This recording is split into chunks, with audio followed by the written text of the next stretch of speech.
Hello YouTube, Liverpool fan in Japan here, the Miyazaki man Sai. Your time is important, so let's go through the player ratings in the 2-2 draw versus Newcastle. Did any of the players step up in a hostile environment, paying tribute to King Kevin Keegan?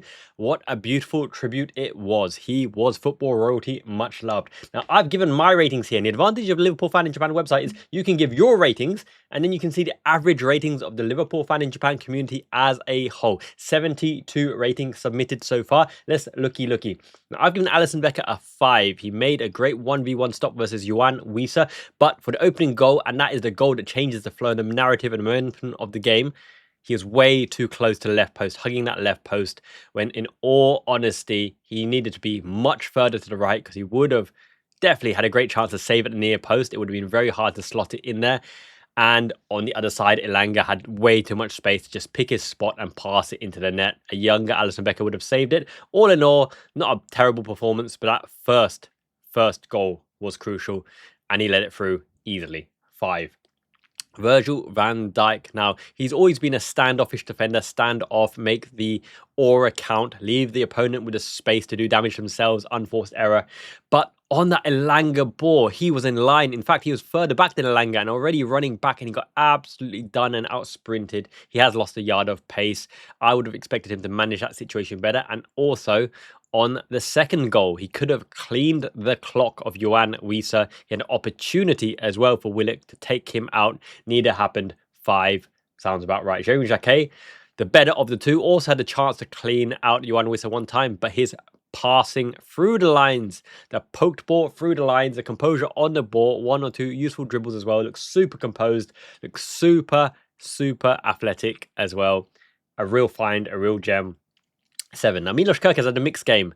Constant outlet, constant availability. Really worked well with Gakpo, surprisingly, as well. Had 1 or 2 nice efforts from the wide areas, but on the one that really counted, where he should have slid Isak in for a tap-in, great off-the-ball movement from Isak. He fluffed it, smashed it way too hard. Isak, no chance. A 6. Now, Frimpong was actually defensively solid. He's defensively solid. Nothing went by him. He focused on the defending areas. Is that a new haircut and no Alice band? Engamoa took up his space, and we'll get to Engamoa in a second. Frimpong did okay. Often an outlet, shows some incredible pace to get to the byline on the right-hand side. An area of attack that we've missed on many occasions, but Jeza did okay. King Kong Frimpong Jeremy Frimpong Walla Walla Bing Bong. Now let's just have a look at that defense and goalkeeper lineup compared to the community. You were much nicer to Alisson Becker than I was. I can't forgive that front post positioning. Van Dijk, you say he had an average performance. He did have an average performance, but once again, that recovery pace and that standoffish defending, you liked him more than I did. Now, Jeremy Jacquet, mixed ratings here. I rated his ability to bring the ball out and pass through the lines higher than you guys did. Milos Kerkez, you've undercooked him slightly, so absolutely understandable. Got burned by Elanga, but his positioning was not bad. Elanga is absolutely rapid. Frimpong, we're about evens there, about right. Now let's get to Florian Wirtz, Flo Wirtz. And I can, by the way, write up the justifications for the post-match ratings as well. I will do that in due time. But you guys can also contribute by adding your ratings and the prizes for August. 1 more game to go. Good luck, everybody, to win the prizes. Join the Liverpool Fan in Japan website. It's free shipping. All to you guys. You're very welcome, my friends. Florian Wirtz couldn't get in the game. A little bit lightweight, but he tried to connect the passes. Had a great shot saved by Hornacek as well. There wasn't enough movement, wasn't enough intensity, tempo from Isak and the like, especially Engamoa, for Wirtz to consistently pick him out. But he did tidy things, he did clean things, he's mobile, he moves around, he passes, but he needs to have a bigger influence. In fact, I think he needs to stay higher up and not get involved in the build-up play. But he felt as though he had to get involved in the build-up play because Szoboszlai and Gravenberch definitely don't pass early enough to him, and that's a big worry. We need an Enyoni and McAllister, or an Adam Wharton would be very nice to pass through the lines. Szoboszlai is a really weird profile of a midfielder. Great shot, great intensity in the sprint, but they bypassed his press so easily. He just ran in straight lines and they dropped the shoulder and ran straight past him. He was also a little bit shot shy. Free kicks were not on target. He hit the wall again and again. In the short distance, I don't think he can hit a free kick, but on the longer distances, he's got a rocket of a free kick, given enough time to get up, down, and under with enough power. Mixed performance, unsavable penalty, 6 overall. But Gravenberch, now, 1 or 2 good Gravenberch turns aside, he occupied the space that Rio Ngamoha occupies. He occupied the space that Florian Wirtz occupies, but more criminally, he gave the ball going laterally, horizontally. Now, you can't lose the ball going backwards or laterally, otherwise, they're right in your backside, behind your press, in the middle of the field, running at your goal, and you have to turn and you're never going to catch them. He did it twice, which resulted in 2 goals. It's completely his fault. I don't want any character assassination, but it's completely Gravenberch's fault that we conceded those 2 goals. Took the wrong choice. One time he could have slid in Dominic Szoboszlai on the right flank, tried an awful behind Isak ball. He could have taken a shot on, tried an awful layoff pass. He even did a heel flick through his legs, blindly into the opposition who counter-attacked and scored the goal.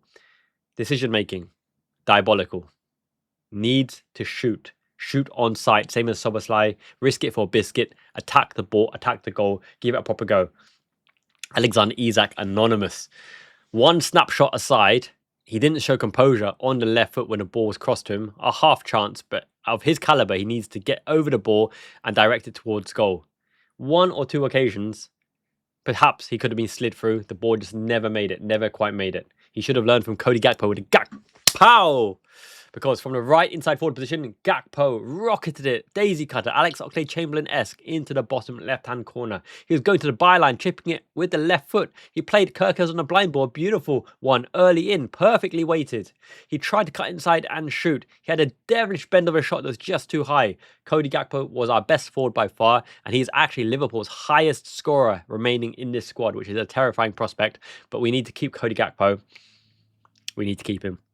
Unless Barcola, Yankuba Minte, and then by the triple threat come in which case you might need to, for business sense, cash in to redeem the future and protect the future. He's 27, 250k, 4-year contract. Will be Spurs' main threat if he joins for Spurs as well, ahead of Richarlison, ahead of Mattis Tell, ahead of all of those players. I don't want to sell him. It might be a business decision to sell him, but on this form, we're going to need his goal scoring because he's a goal scorer and you can't replace goal scorers just like that. It's a knack you have, no matter how limited. If you can score goals, you can score goals no matter what. Engamoha's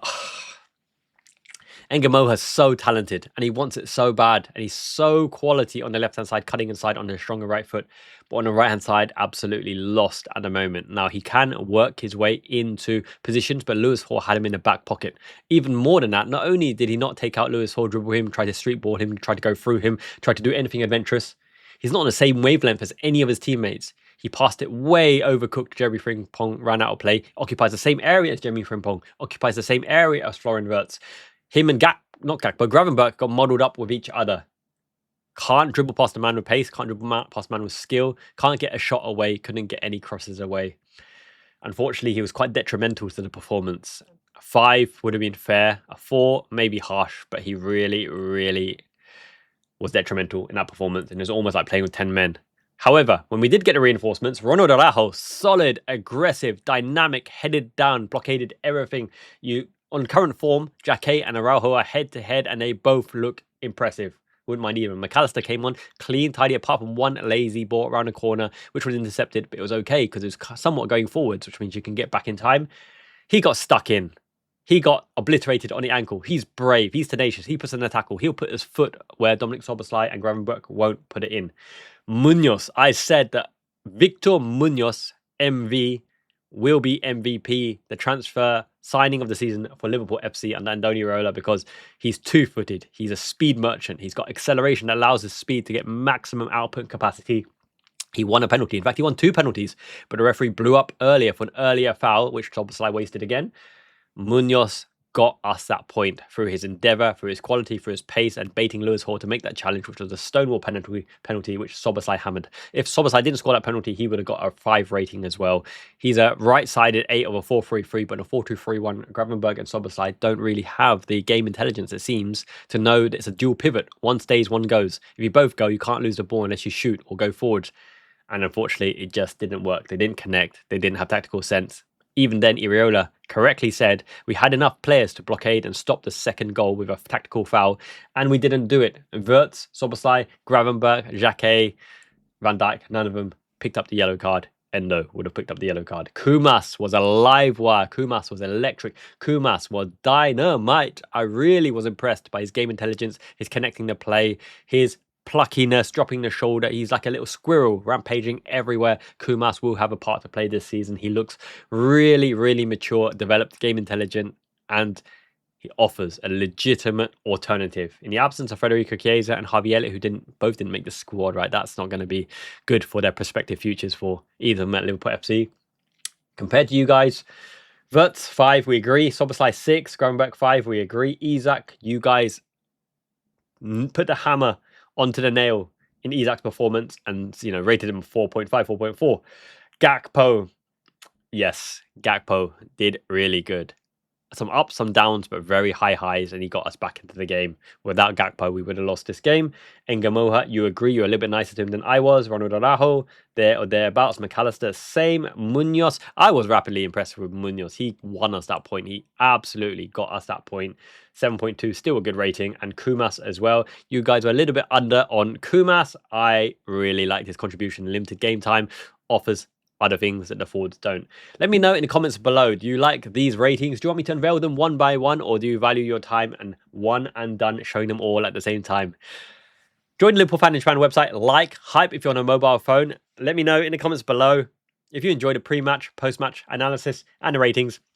Till next time, Janet means ciao. Peace.